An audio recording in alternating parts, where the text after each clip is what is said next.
हम तो पापा घरवा रहनी मम्मी के दुलारी। हम तो पापा घरवा रहनी मम्मी के दुलारी। शिवजी रौरा घरवा आइनी बननी पगली। शिवजी रौरा घरवा आइनी बननी पगली।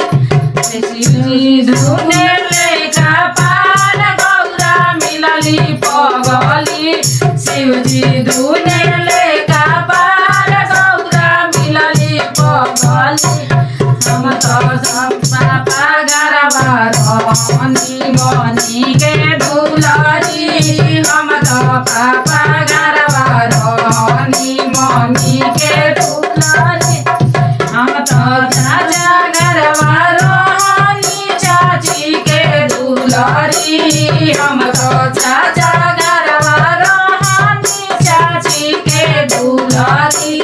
शिवजी रौरा घरवा आइनी बननी पगली। शिवजी रौरा घरवा आइनी बननी पगली।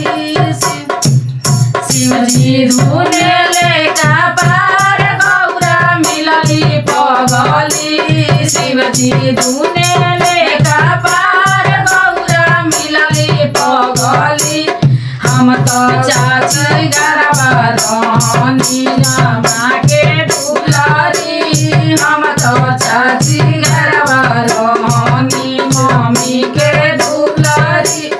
हम तो भैया घरवा रहनी भाभी के दुलारी। हम तो भैया घरवा रहनी भाभी के दुलारी। शिवजी रौरा घरवा आइनी बननी पगली।